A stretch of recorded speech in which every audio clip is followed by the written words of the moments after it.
For listeners who are blind, have low vision, or have another print disability, which makes reading, holding a book, or turning a page difficult or impossible. The content is copyrighted by the respective publishers. For more information, please visit us on the web at nfradioreading.org. Hello, this is Kathy, and for the next hour, I'll be reading from the December 18th issue of the East Aurora Advertiser on the Niagara Frontier Radio Reading Service. Wales Board signs agreement to celebrate 250th anniversary of the Declaration of Independence by Shelley Ferrulo, editor. The town of Wales recently signed an intermunicipal agreement to participate in a 3-day celebration next year to commemorate the 250th anniversary of the Declaration of Independence. The town of Marilla created the agreement and signed it in October. This agreement is also open to the town of Elma, who has not held a public discussion on the matter or signed on to participate. The agreement says that all events and activities will take place July 3rd to 5th, 2026. The towns participating will form an event committee that consists of 2 representatives from each town.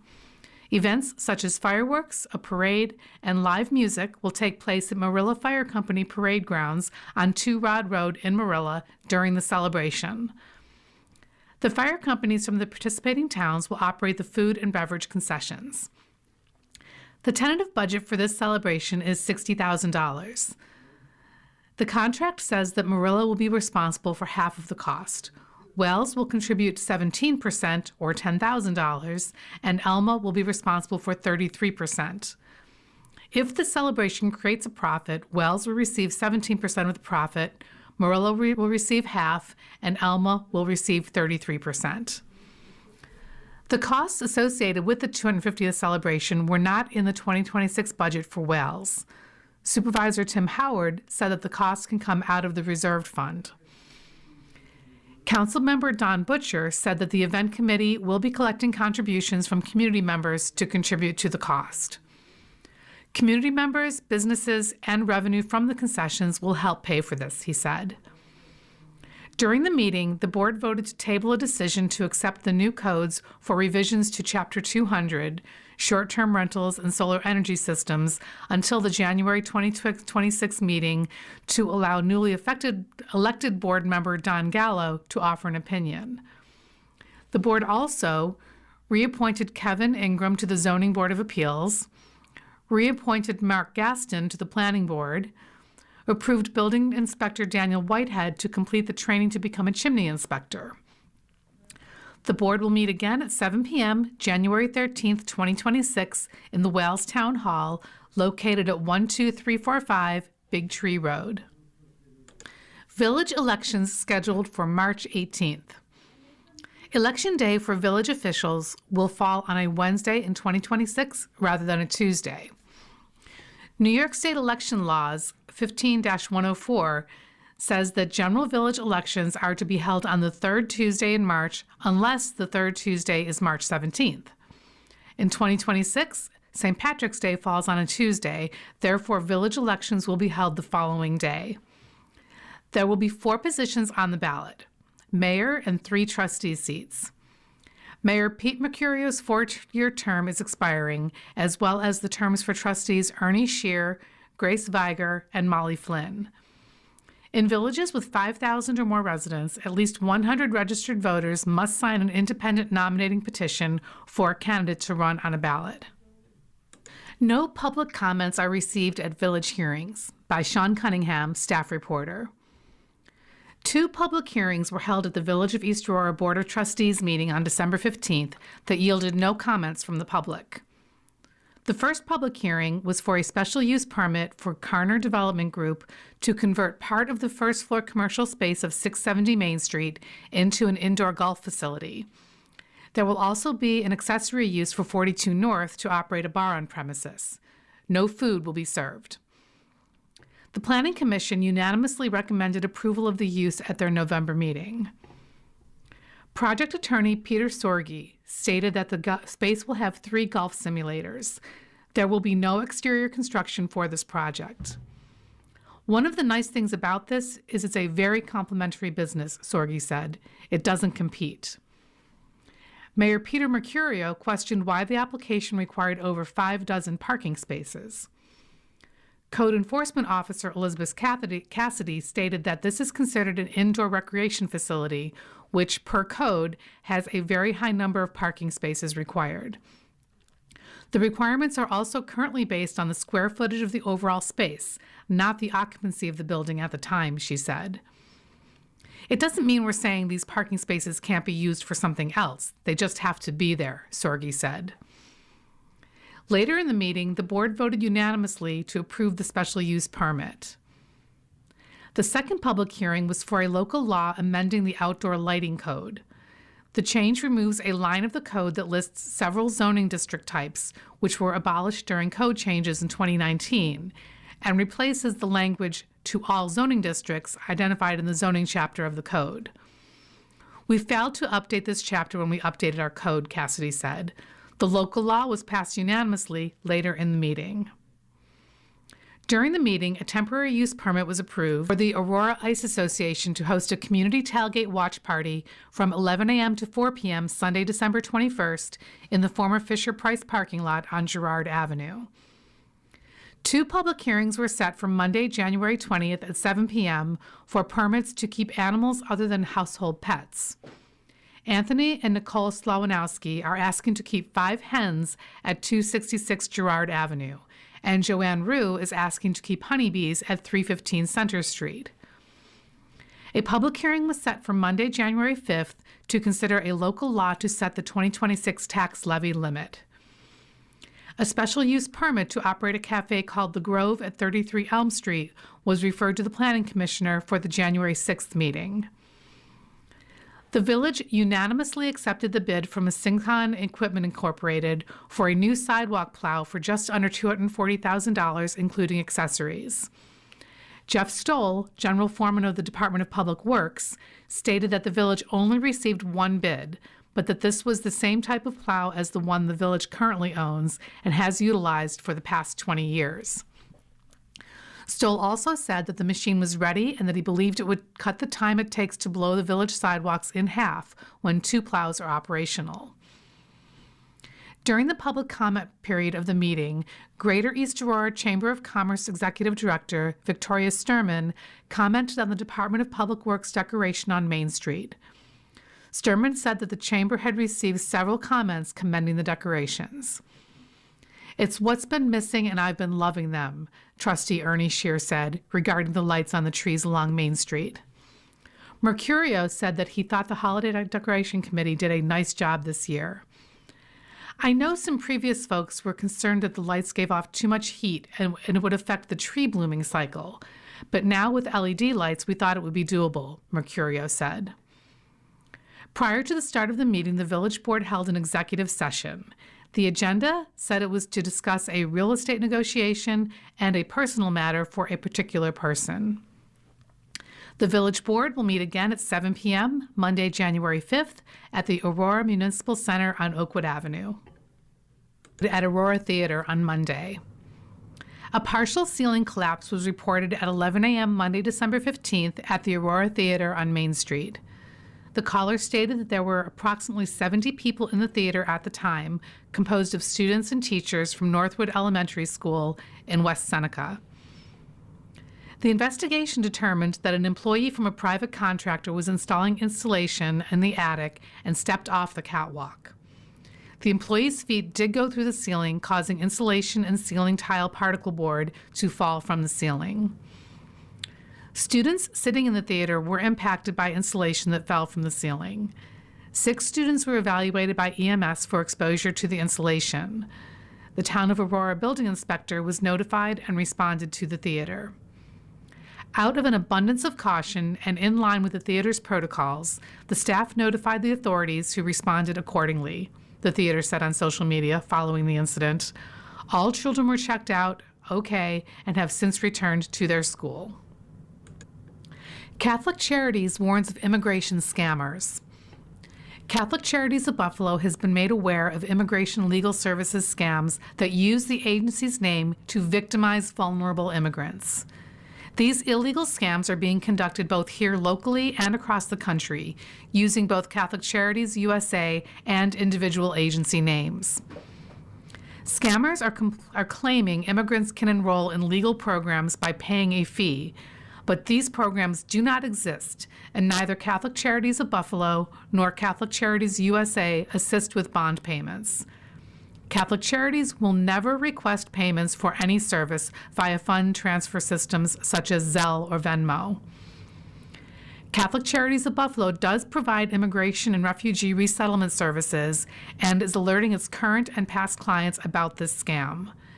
The agency encourages its clients and community members who receive solicitations from any Catholic Charities organization to call 716-218-1400 and confirm the information with Catholic Charities of Buffalo before taking any action. Credit Union offers local students a college scholarship opportunity. Great Erie Federal Credit Union is participating in the New York Credit Union Association's statewide scholarship program, which offers eligible students a chance to win funds ranging from $250 to $1,500 for the 2026 academic year.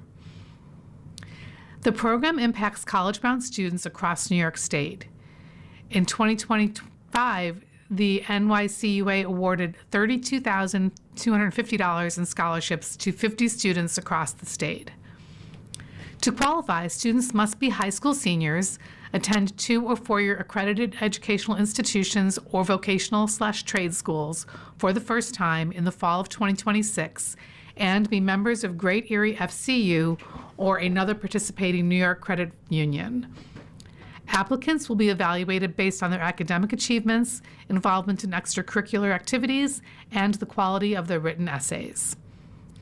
Detailed instructions and full eligibility can be found on NYCUA's website at nycua.org/uniting/scholarship program/college-scholarship-program-applicants, or on our website at greateriefcu.com under the Learn tab. The deadline to submit an application is January 9th, 2026. Applications will be judged against other submissions statewide in early spring. The winners will be announced in May 2026.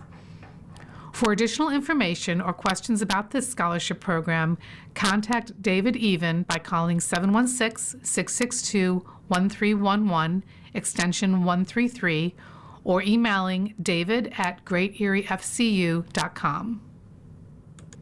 Ford Buffalo Stamping Plant invests in local boys and girls clubs.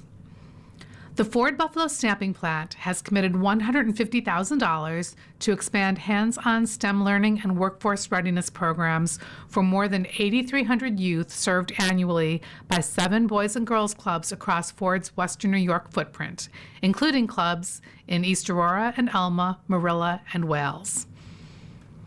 This funding supports the Ford Future Workforce Initiative, a partnership designed to connect young people to robotics, design, engineering, green tech exploration, and real-world career experiences tied to the future of manufacturing and sustainability.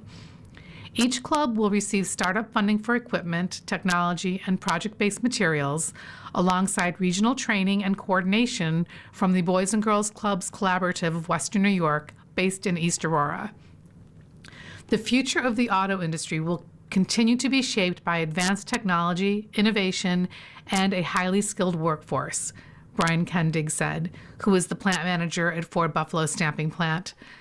That's why this partnership with the Boys and Girls Clubs is so important. These new labs will empower young people to explore robotics, engineering, and hands-on learning experiences that can spark lifelong interests and open pathways to meaningful careers in manufacturing. You are listening to a reading of articles and features from the East Aurora Advertiser on the Niagara Frontier Radio Reading Service. Connecting with the Chamber Community by Victoria Sturman, Executive Director of the Greater East Aurora Chamber of Commerce.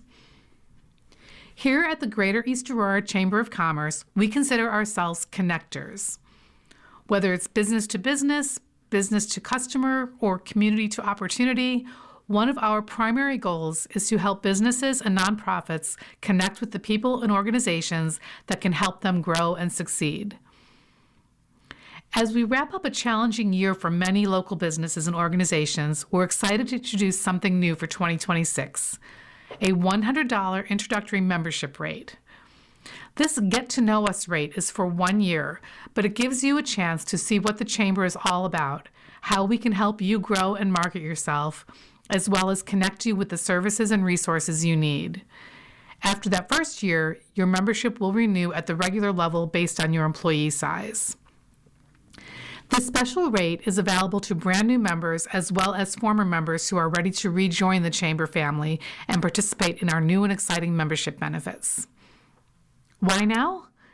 Because visibility matters more than ever. Think of your Chamber membership as part of your marketing plan.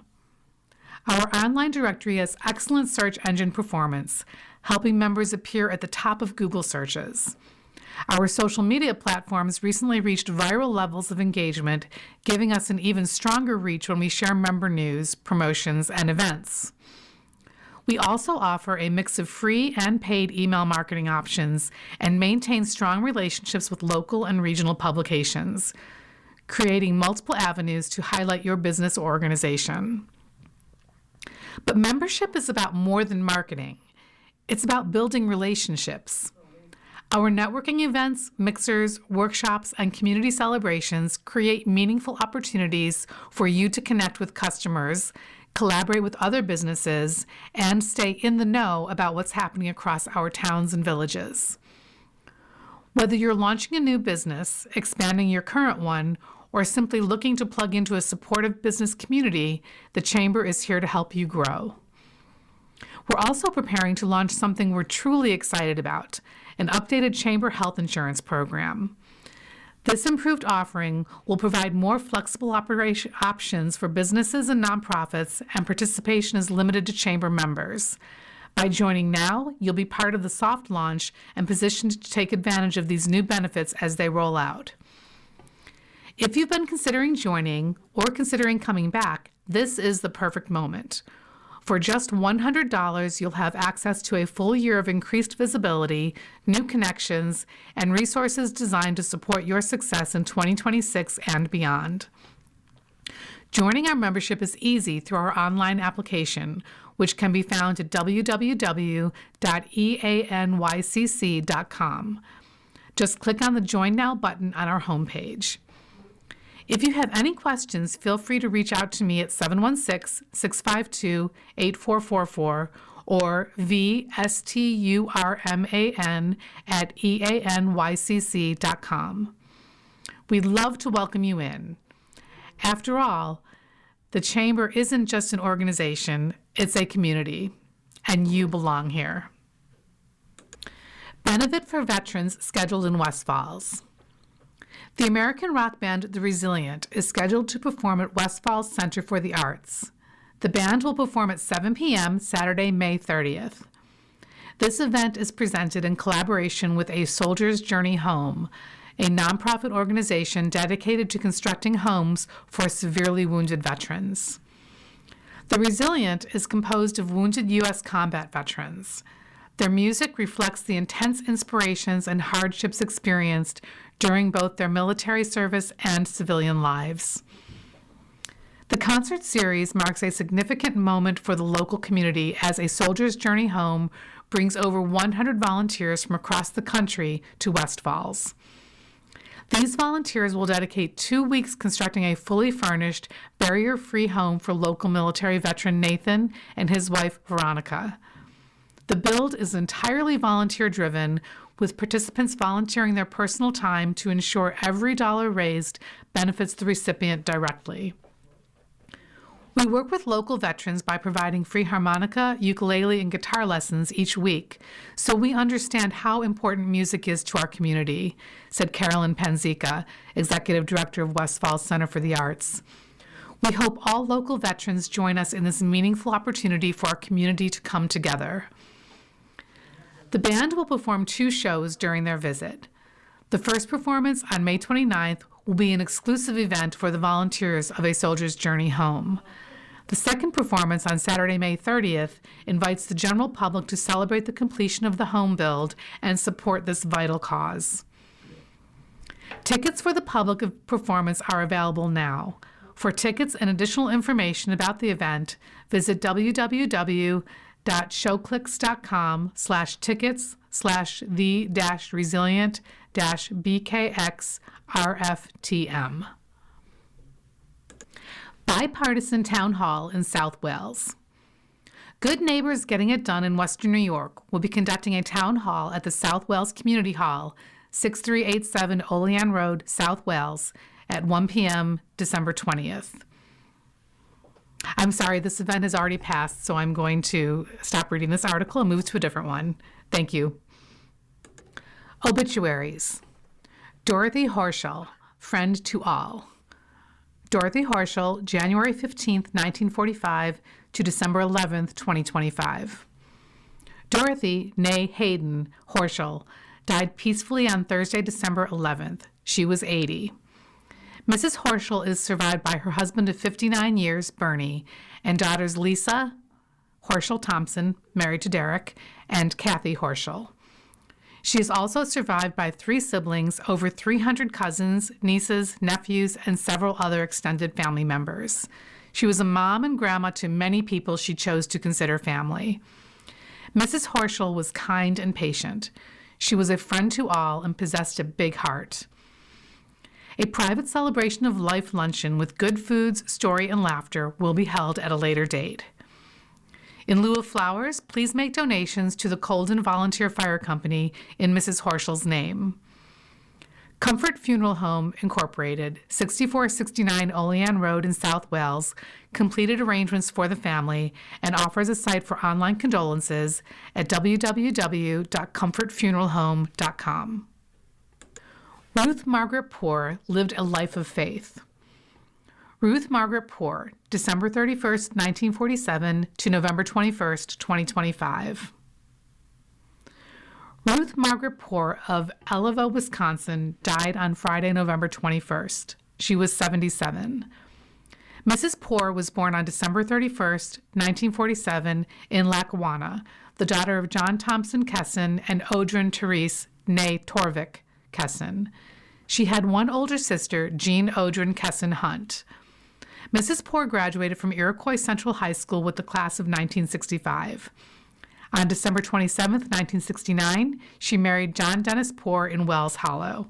He survives. Mrs. Poor earned a bachelor's degree from Winona State College and a master's degree from the University of Wisconsin-Eau Claire. She had a 36-year career in education, teaching English as a second language and 3rd grade, and was a member of the American Federation of Teachers. In 1974, Mrs. Poor and her husband purchased 80 acres in the town of Pleasant, where they built their home. She enjoyed traveling in their camper and served as the family navigator, planning trips to all 50 states. Her other interests included quilting, sewing, rock collecting, and collecting unusual items. She was also known as an excellent cook. Mrs. Poor was active in church life at Pleasant Valley Lutheran Church, where she played drums with the praise team and served for many years as church council secretary. She also participated regularly in the praise team ministry at the CVTCF prison. She especially enjoyed time spent with her grandson Isaac and was known for her quick wit and gentle nature. In addition to her husband of 56 years, Mrs. Poor is survived by her son Curtis Poor and his wife Sandra, daughter Holly, grandchildren Isaac Jarvis, Austin Jarvis, Nevaeh Jarvis, Ethan Thompson, and Scott Hatlelli, sister Jean Odrin Kesson Hunt and her husband Mike, her brother-in-law Bob Poor and his wife Sue, and several nieces, nephews, great-nieces, and great-nephews. She was predeceased by her parents, half-sister Martha Kesson Jochum, and nephews Mark Jochum, Jack Jochum, and William Thompson Cleveland.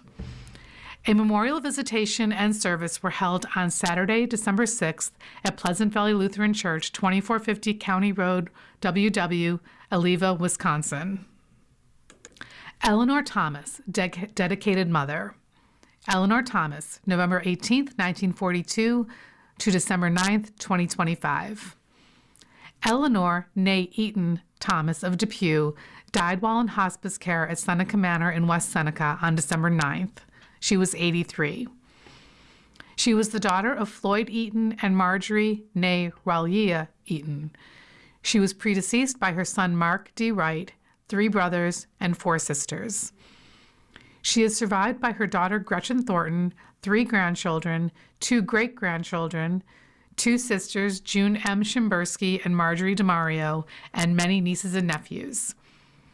She was an aide at Absolute Care in East Aurora for many years, as well as a home care aide for many years. A memorial service will be held at a later date.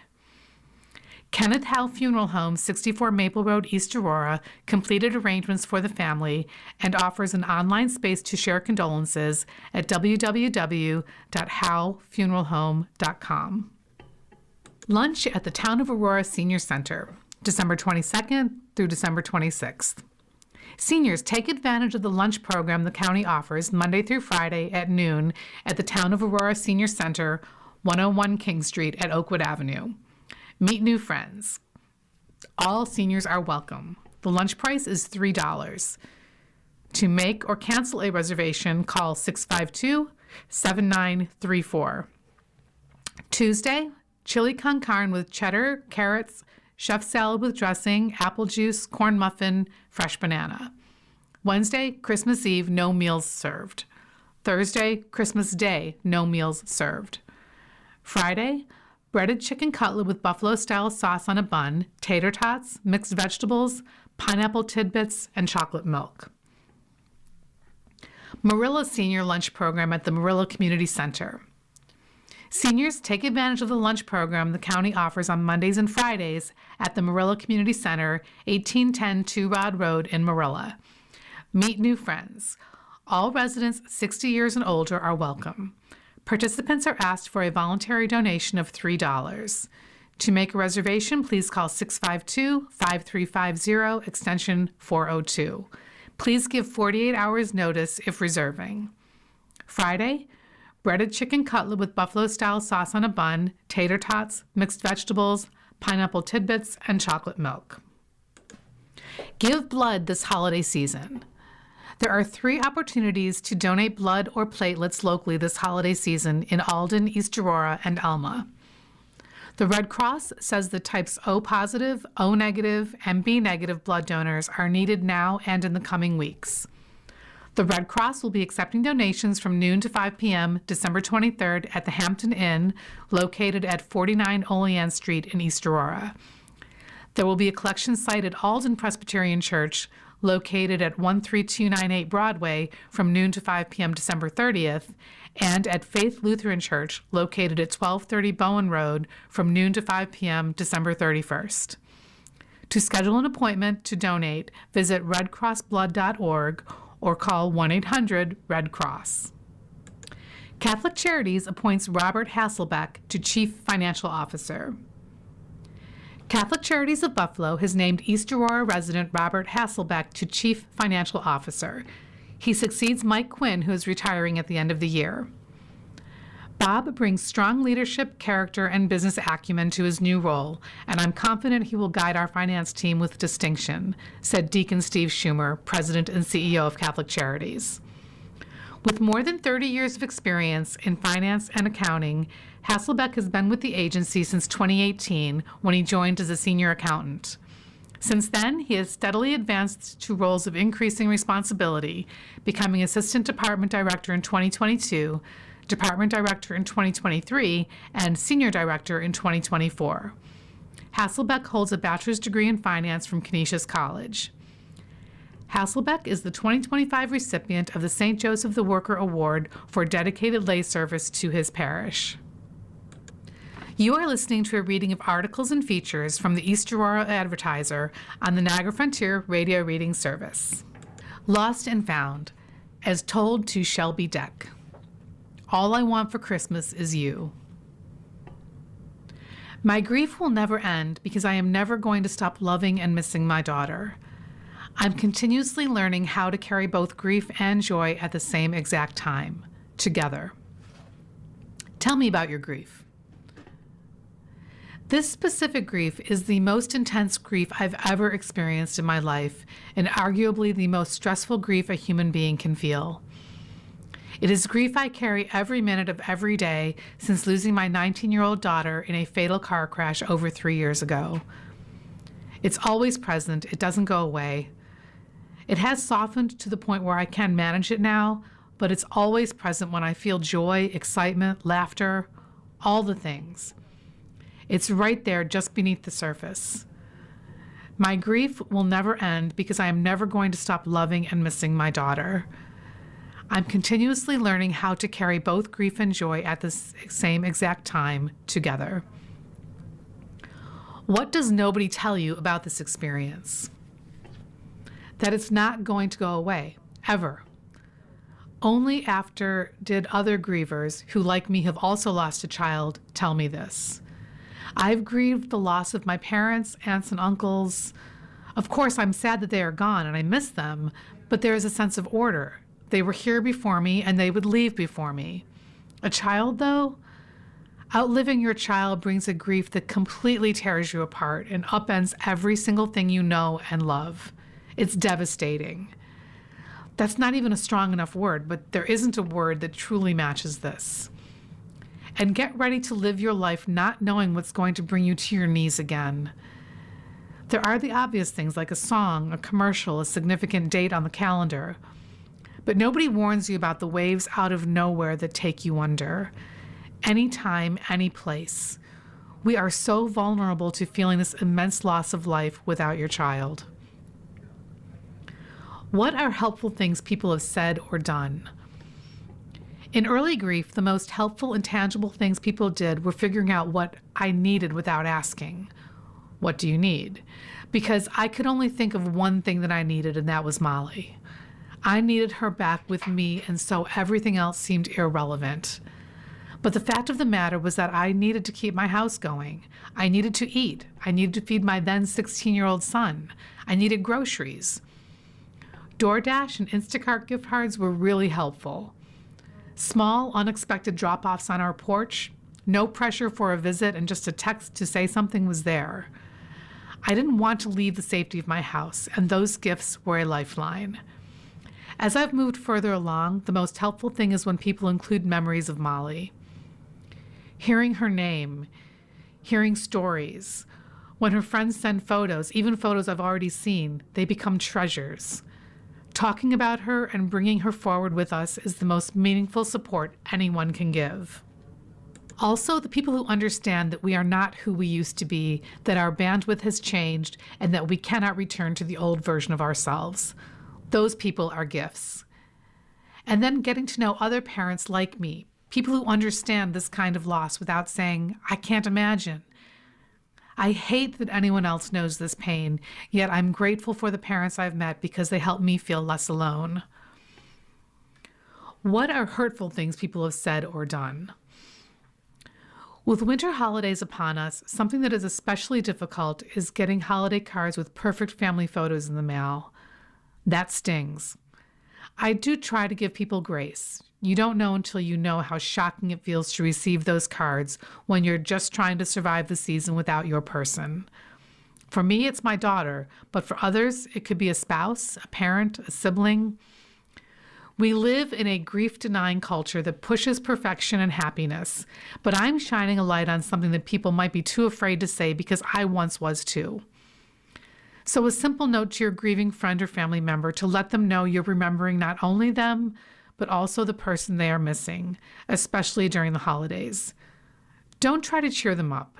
The goal is to help them feel seen and loved, and it is always the right thing to say their person's name. What resources or routines have you found to be helpful or beneficial? Finding resources can be challenging. Early on, I was fortunate to find a counselor who I liked, and we met weekly for almost 2 years before shifting to bi-weekly. Her goal was never to fix me, but to walk with me, to help me keep moving, especially when I felt stuck. I also write and bring my journal with me everywhere. Getting my thoughts, feelings, dreams, and nightmares out of my head and onto paper helps me process them. The act of handwriting itself is therapeutic and helps me work through trauma. I learned that moving my body helps with paralyzing thoughts and anxiety. Long walks, especially in nature, help. I've also turned to watercolor painting as a form of therapy. The magic of the medium helps my brain relax. Creative outlets can be deeply therapeutic and meditative. Additionally, I've learned to be mindful and thoughtful with my tasks, giving myself permission to say no when something doesn't feel right, and seeking out things that make me feel less worse. I've met truly beautiful people walking this same road, and forming relationships with moms who've experienced child loss has been life-saving. And I think the hardest but most important thing is sitting in the sadness when it becomes overwhelming. Let it wash over you. Acknowledge the grief instead of pushing it away. I love Molly and miss her. Of course, I carry that every day. But when it becomes consuming, I give myself permission to feel it, because the feeling is rooted in a love and longing that never stop. I'm always learning how to live with this and bring her memory forward with me. This column is called Lost and Found. Do you feel like you have lost Molly? Yes, I feel like I have lost Molly. I have lost everything that was supposed to be. I have lost the life I nurtured and the future she was on the cusp of taking over for herself. I have lost a future full of promise, passion, hopes, and dreams. I have lost our family of 4, and the hole her absence leaves is forever presence. For people starting on this path, what would you like them to know? I want them to know that all their feelings are valid. Grief is heavy, hard, and the rawest form of love. Lessen your burden by freeing yourself from the idea that you need to get better or pass through stages. Those notions are dangerous. There is also now a resource my family didn't have when our life was shattered and our daughter and sister were suddenly gone. Western New York Compassion Connection, WNYCC, matches families and individuals with peers for grief support. It's a safe and gentle place with caring staff to support grievers while also working to educate schools, offices, and businesses on how to be more compassionate toward grieving people. Grief does not disappear after 3 days of bereavement leave. It is not a sickness or a diagnosis that needs a pill. It is as hard and scary as it feels. For people on a grief journey, consider checking in with WNYCC as a gentle and compassionate option. And then also hold tightly to the people in your life who continue to show up, those who let you be who you are now and who love your person in the same way you do. Shelby Deck lives in East Aurora. Her son, Matham Vukalik, died in 2020. She can be reached by email at scd4@mac.com. Vidler's Attic, the star of the show, by Shelley Ferrillo, editor. Most locals who have taken the time to watch Holiday Touchdown, A Bill's Love Story on the Hallmark Channel are aware of where the scenes were shot in and around East Aurora because they were filmed where locals go. Chestnut Ridge Park, Bar Bill Tavern on Main Street, Elm Street Bakery on Elm Street, and Vidler's 5 and 10 on Main Street. There were even a few scenes from on Main Street from Carolcade, where thousands of us gathered on Saturday to sing carols before Christmas. However, many shots of the movie were also shot inside of the attic of Vidler's, and this space is not open to the public. People working on the movie traveled to East Aurora to scout out locations for filming, and business owner Don Vidler said as soon as they saw the attic, they knew which scenes would be filmed there. They were talking about Carolcade, and I told the director that a great place to view the Carolcade is from our 3rd floor because there is a nice view of Main Street, Vidler said, and then he took everyone up there. They fell in love with the attic right away and knew exactly which scene would be filmed here, but they wouldn't say more. The movie shows several scenes of the 2 main characters searching through old receipts from the 1970s. We don't keep receipts that long, Vidler said, verifying that this portion of the movie is fictional. The movie creators brought most of the props to the attic for filming, including shelving, a train set, other holiday decorations, and a large chair. They pushed most of our things off to the side, but a few items were in the film, Vidler said. One of the prop people said that they found a train ticket from 1918 that belonged to my grandfather. That was before we owned the store. Vidler agreed to give the newspaper a tour earlier this month. The attic is accessible from Main Street only, not from inside the retail store, and it is located in the original building on Main Street that Vidler's grandfather purchased in 1930. It's a wide-open space with hardwood floors and lots of natural light from lots of large original windows. There are a few Christmas decorations stored in the space, a couple of bikes, and a few other trinkets like a Red Ryder BB gun. In the corner of one of the walls, there are char marks that show evidence of a fire. The fire at the Opera House singed our walls, Vidler said. The local history book called 150 Years in East Aurora said that in 1893, the East Aurora Opera House opened at the corner of Church and Main Streets. Graduations, concerts, and other activities were held there, and in 1905, office space was added to the building, including several village offices. On June 2, 1908, the building was destroyed by fire, along with all village records. Vidler said he rarely goes to the attic, and for the last 90 years it has been used for storage.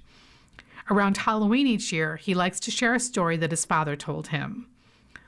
When electricity became available after World War I, a local man was hired to wire the buildings and replace the gas lights.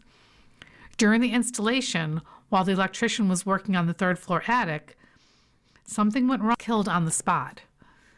Vidler does not know what malfunctioned or where the error occurred.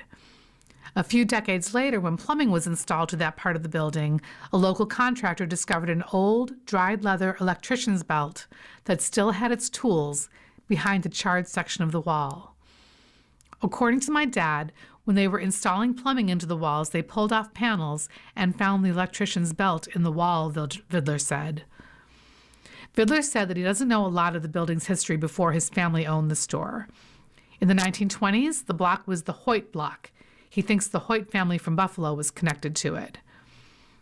The building was known as the Hoyt Building and is Hoyt's Tammany Hall, historian Robert Lowell Geller said.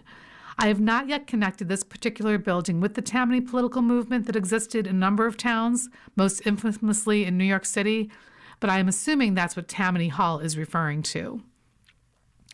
Goller said he has conducted research about the building that Vidler's originally opened in 1930, but not specifically about the attic. You are listening to a reading of articles and features from the East Aurora Advertiser on the Niagara Frontier Radio Reading Service. Reader's Opinion. Wojcinski and community help feed those in need. Dear Editor, last week East Aurorans came together to support several dozen families in need this holiday season. Town Board member Luke Wojcinski, Fish, the East Aurora Cooperative Market, and Stacy Brown, the administrator for the East Auroran Facebook page, coordinated to raise nearly $3,000 in a 4-day fundraiser to provide meals for many of our neighbors who are in need of assistance. The holidays are a time to come together and appreciate our good fortune, wish all a peaceful and prosperous new year, and to give to others, particularly those struggling to pay bills or put food on the table. Just as the Bills Mafia is known for its charity both in Buffalo and opposing team cities, something that has created enormous goodwill across the country, the holiday fundraiser shows what we Aurorans can do when we work together and think of those around us. I hope the East Auroran Facebook group with over 30,000 members will use its platform to support more fundraisers and help for others, as well as to spread kindness and compassion. Thank you to Luke, Stacy, the EA Co-op, and Fish, who quietly assists hundreds of people all year, for helping so many and for showing once again what makes East Aurora such a special place to live. Eric Carlson, East Aurora. Where are Congressman Langworthy's priorities? Dear Editor, in this week's newsletter, Congressman Nick Langworthy touted the military spending bill.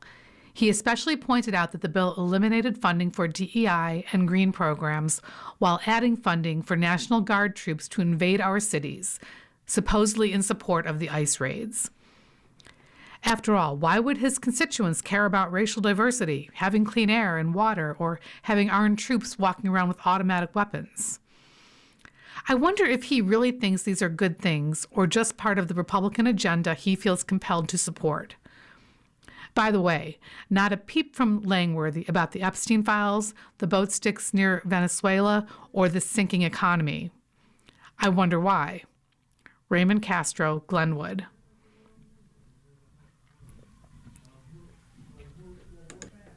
Dancing to the beat of life. If you want to dance, you've got to pay the fiddler. I'm sure you've heard something quite similar. It has a few connotations for me as I entered the young adult world by age. Before I was of legal age to drive, I would begin to learn the first of these lessons. Gas money needs came before car insurance shock, as an older neighborhood buddy would charge us a quarter if we wanted to ride to the Allendale basketball tennis courts, which gets old in a hurry when you don't have a quarter. Walking was a bit far just for a hoop game, and the old Schwinn had to be ridden home after exhausting myself on the courts, so it was time to find some gameful employment. Picking peas and beans was an early moneymaker, and Dad would drop us off, and somehow we got home with a few dollar bills and more change than I had ever seen, as Farmer Drought paid us to the closest nickel and certainly not a nickel more.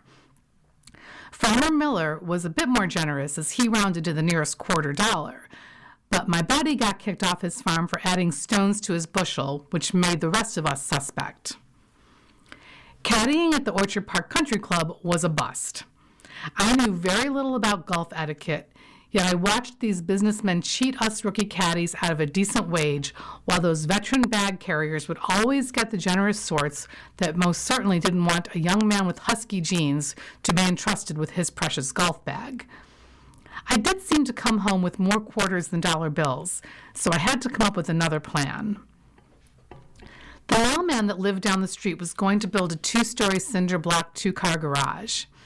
He stopped me one day while I was delivering the Buffalo Evening News, which is a lesson in being a bagman for the newspaper. We had to walk the neighborhood to collect the $1.90 for the news, which also gets old in a hurry, as many people weren't home or didn't like to see the paperboy stopping without a paper in his hand. If we had the yearly calendar in our midst, more drapes would shut than open, but many still found a way to drop us $1 for the not-so-exquisite calendar. Back to the cinder block monstrosity. That summer, I woke early daily and rode the trusty Schwinn past the German Shepherd, who invariably would chase my one-speed sad excuse for a horse until someone from his house could be heard calling for him, albeit not before he had nipped voraciously at my pant leg while I sped past. Arriving on a job site was an education in so many ways while working for this cheap son of a bitch mailman who will continue to go nameless. He had hired 2 bricklayers to my 1 person, so I learned to mix mortar quickly and shovel it into buckets to go on a simple pulley system up the fold that I had helped to set up. In between buckets, I would load blocks on a scaffold shelf and climb and throw blocks upwards as these 2 craftsmen verbally abused me daily for not attending to their needs quickly enough to suit their tastes. All of this at $1 an hour. And when I went to collect at the end of the project, the mailman called me a cheater and a liar and refused to pay my just due. Thankfully, my dad interceded, and almost full recompense was offered as a compromise. I realized then that I needed to stay in school and find a job with some sort of wage protection. Woolworth hired me the next winter, and I worked until the following football season, as they wouldn't work around an athlete's schedule.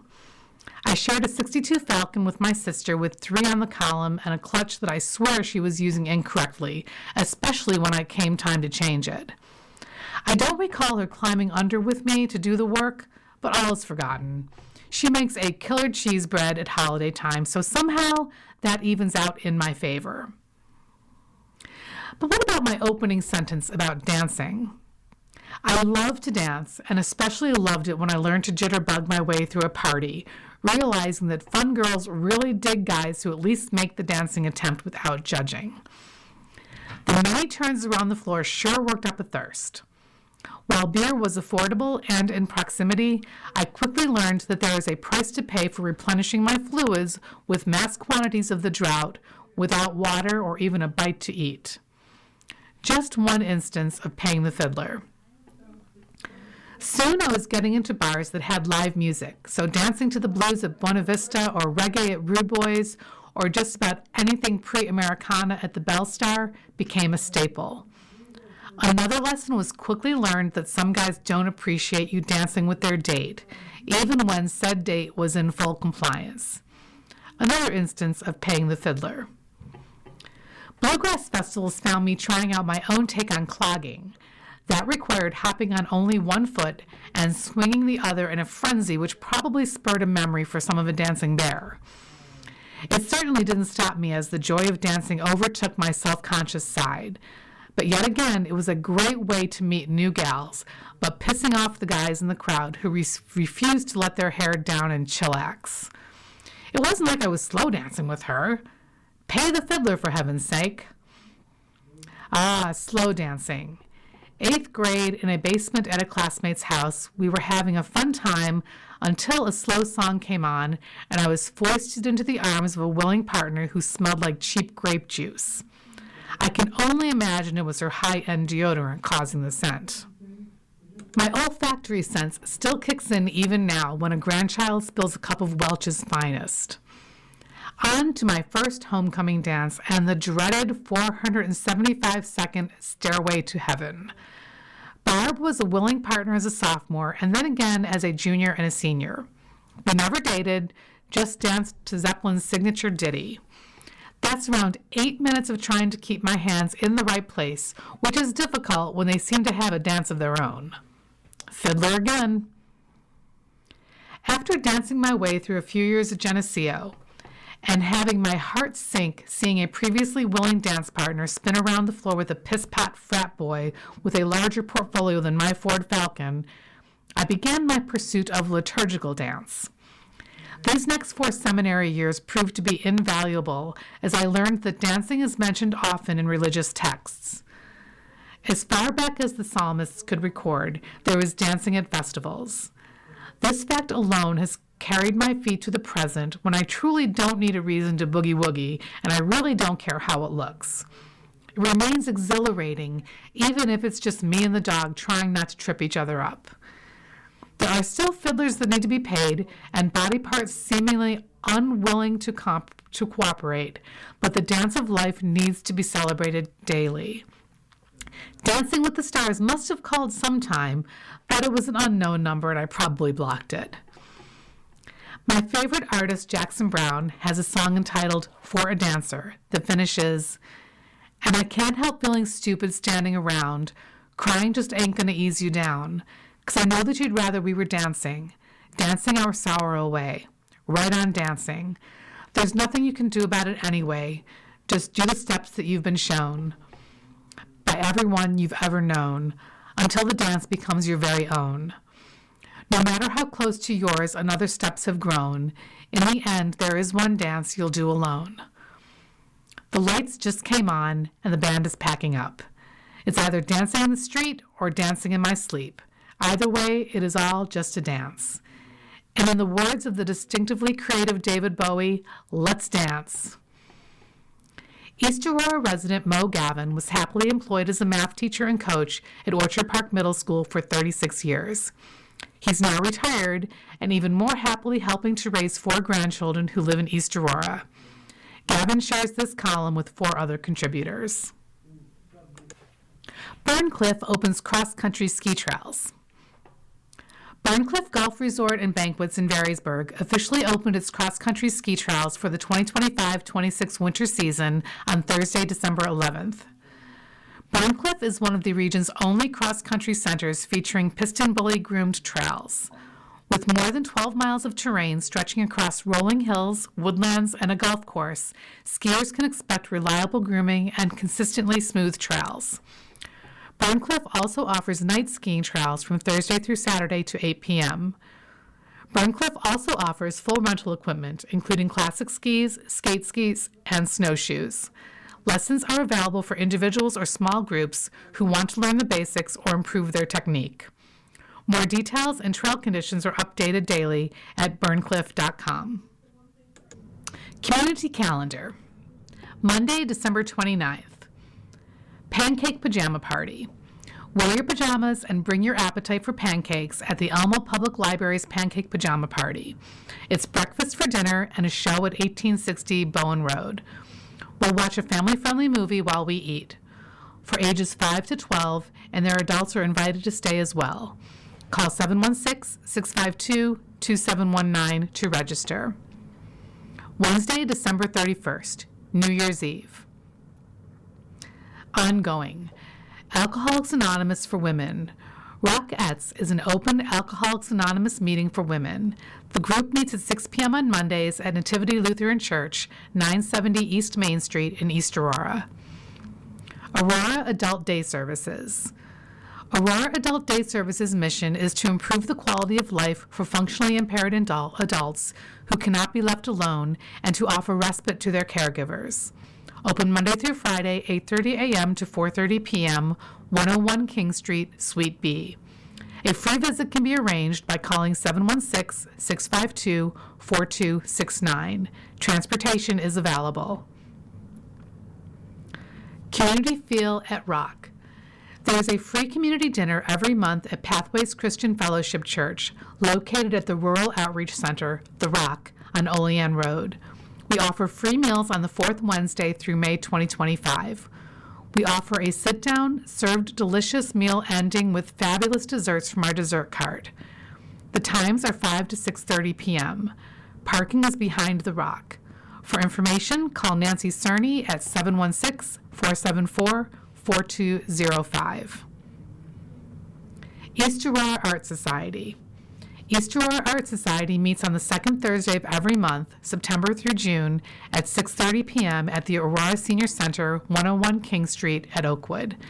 The meeting is open to the public. Parking is free at the rear of the building. East Aurora Garden Club. East Aurora Garden Club meets at noon on the second Monday of each month except January, August, and December. The club's objective is to stimulate interest and promote education on horticulture, the art of gardening, flower arranging, and environmental conservation, and to promote the beautification of surrounding areas. Call 716-912-1589 for more information and membership. Fish of East Aurora Incorporated. Fish of East Aurora Incorporated, 960 East Main Street, is a charitable organization providing free services to low-income families in the South Towns. Open on Tuesday and Thursday, 9 a.m. to noon for donations. The food pantry and clothing ministry are open from 1 to 3 p.m.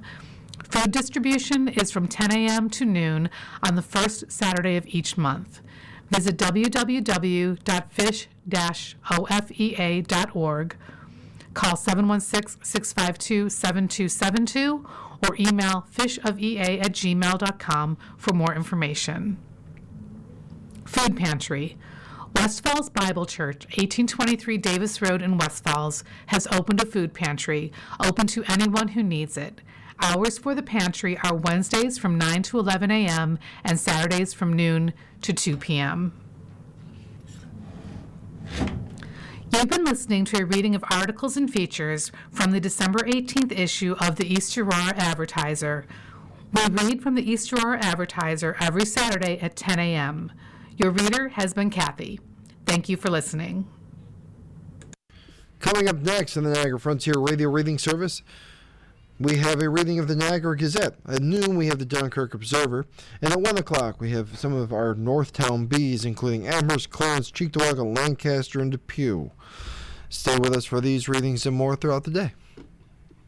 You're listening to the Niagara Frontier Radio Reading Service. As of this year, our agency has broadcast more than 300,000 hours of radio readings. Volunteer radio readers read newspapers, magazines, and books to area people who are blind or have a print disability, who are provided reading radios. Radio Reading's broadcast signal is provided at no charge by WNED. Radio Reading broadcasts from studios at 1199 Harlem Road in suburban Buffalo. Please let others know about Radio Reading. It's your service. For more information on the Niagara Frontier Radio Reading Service, call 716-821-5555.